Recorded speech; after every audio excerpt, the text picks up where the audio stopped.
Vamos dar prosseguimento aqui com o nosso AgroMais, 17 horas. A gente, inclusive, está repercutindo e vai continuar falando sobre isso aqui no nosso telejornal, que é sobre as medidas anunciadas pelo governo para socorrer empresas exportadoras diante do tarifaço anunciado pelos Estados Unidos.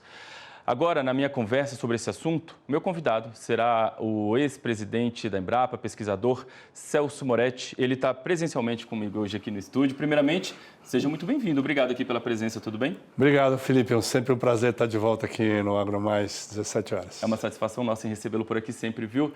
Bom, eu queria então, para a gente começar essa conversa, saber a sua avaliação, a sua análise em relação ao que o governo tem feito até agora para socorrer o agro. Na semana passada, a gente teve o anúncio ali, né, do Brasil Soberano, daquele programa que tem o objetivo aí de socorrer principalmente empresas exportadoras, né? Você avalia que, de fato, esse programa e as medidas anunciadas até agora têm potencial, de fato, para apoiar também os produtores rurais? Ou esses anúncios até agora estão direcionados mais a empresas e indústrias?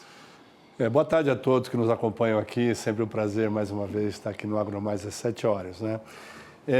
Eu falo que você colocou, Felipe, potencial, né? Uma rocha no alto da montanha, lá quem estudou física um pouquinho sabe que ela tem energia potencial, mas se ela não cair, se ela não descer montanha abaixo, não vai acontecer nada, né? Então, potencial tem. Agora, é suficiente? Não, não é. O Brasil exporta algo em torno de 70 bilhões de reais do agro para o mercado americano, né? O programa Brasil Soberano, que foi apresentado pelo governo, fala num possível auxílio de 30 bilhões de reais, né? Nós sabemos que não existe mágica, né? Esse dinheiro vai precisar sair de algum lugar, né? E eu estava aqui conversando com o Felipe antes de entrarmos no ar e disse que uma forma de achar esse dinheiro é parar de gastar mal o dinheiro do contribuinte, né? Gastar melhor, né? Além dessa ajuda de 30 bilhões, tem uma série de outras medidas, como buscar novos mercados para exportação, né? Expandir o programa Reintegra, que é devolver para as micro e pequenas empresas 6% dos tributos que elas pagaram, para as grandes empresas até 3%. Então, são cadeias produtivas que vão ser muito afetadas, muito impactadas por esse tarifaço de 50% nas exportações do agro brasileiro para os Estados Unidos. Estima-se que o Brasil deve perder em exportações para os Estados Unidos, Felipe, algo em torno de 36 bilhões, ou seja, metade do que nós exportamos. Uhum.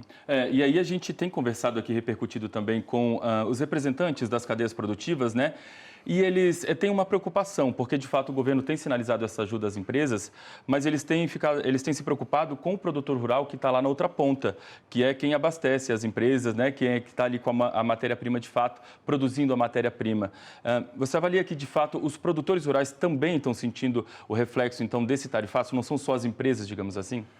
Sem dúvida, Felipe. Os produtores, né, principalmente os produtores de frutas, né, e a Abra Frutas, a Associação Brasileira de Fruticultura, né, essa semana se manifestou de forma muito clara, né, dizendo que as empresas exportadoras, por exemplo, o Vale do São Francisco, quem nos acompanha aqui no jornal AgroMais 17 horas, que está aí em Petrolina, em Juazeiro, né, um local belíssimo de produção de fruticultura que abastece o mercado americano, o mercado europeu, enfim, né, fica muito claro que os produtores que vendem para as empresas, que vão processar, vamos dizer, processar não é transformar, né, em suco e nada não, é selecionar, embalar, resfriar e exportar. Então, essas empresas, eventualmente, Felipe e quem nos acompanha aqui no AgroMais 17 horas, elas vão ser beneficiadas, mas o produtor que está vendendo para essas empresas,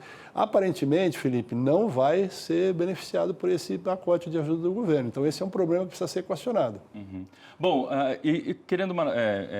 quero aproveitar a sua participação para buscar uma análise um pouco mais ampla, porque o tarifaço já foi anunciado, entrou em vigor há alguns dias e de lá para cá alguns setores têm sentido mais do que outros, mas de modo geral você observa que o tarifaço de fato impactou na prática já o agro aqui no Brasil, alguns setores, claro, mais do que outros, mas o tarifaço já tem apresentado aí alguns desafios para o setor do agronegócio.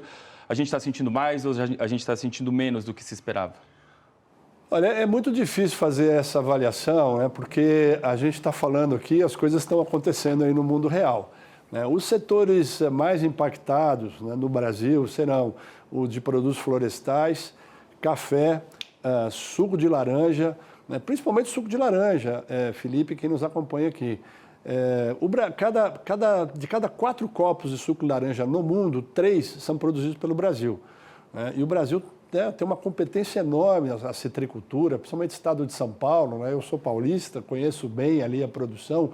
Né? Existe realmente uma preocupação muito grande, né? Ainda que a Flórida tenha deixado de ser protagonista e produzir suco de laranja em grande quantidade, né, principalmente por causa da especulação imobiliária, né, e por causa de uma doença que foi espalhada por um furacão. Você veja, Felipe, como que o Brasil tem a sorte até nisso. Né? Nós não tivemos esse problema e o cancro cítrico, há alguns anos, um furacão espalhou pelo estado da Flórida e eles erradicaram os cítricos. Né? Então, o setor de carnes, né, havia até expectativa, né, que o preço da carne pudesse cair, não é o que a gente está vendo nos supermercados, né, Felipe? Exatamente. Bom, e aí agora, o que dá para esperar daqui para frente? O governo tem anunciado essas medidas de apoio, mas o que precisa ser feito agora, de fato, é tentar ainda a diplomacia, buscar diálogo com os Estados Unidos para tentar reverter ou minimizar esse tarifaço? A saída diplomática é sempre uma via inteligente, né? Infelizmente, o Itamaraty não tem sido muito eficiente. Né? A gente tem informações de fontes nos Estados Unidos que dizem que a embaixadora brasileira teve muita dificuldade de ser recebida, né, num local lá onde fica a Casa Branca, que eles chamam de Capitol Hill, né, e que ela teria sido recebida pelo 3º ou 4º escalão. Né? Então, o governo Trump está jogando bastante duro, bastante pesado. A saída diplomática deve ser buscada, nós não podemos desistir. Né? Agora, pagar para ver se o governo realmente vai conseguir aportar esses valores, né, esses 30 bilhões, né, se nós vamos buscar outros mercados. E eu acho que hoje o Oriente Médio, né, eu estive várias vezes nos Emirados Árabes, no Catar, enfim, né, no norte da África, no Marrocos, no Egito. Existe um mercado ali enorme para a carne brasileira. A carne brasileira aumentou a qualidade de forma expressiva nesses últimos anos. O suco de laranja brasileiro pode também ser exportado. Agora, nós precisamos, enfim, ter uma participação mais ativa, né, dos canais diplomáticos, do próprio governo, e que sejam aportados esses recursos que estão sendo prometidos. Muito bem, Celso. Eu quero agradecer demais a gentileza de ter participado com a gente aqui no canal hoje. Desejo a você uma ótima semana. Em breve a gente volta a conversar com certeza sobre esse assunto, que ainda tem muita água para passar debaixo dessa ponte, né? E também sobre outros assuntos, com certeza. Obrigado, viu, mais uma vez. Grande prazer. Obrigado.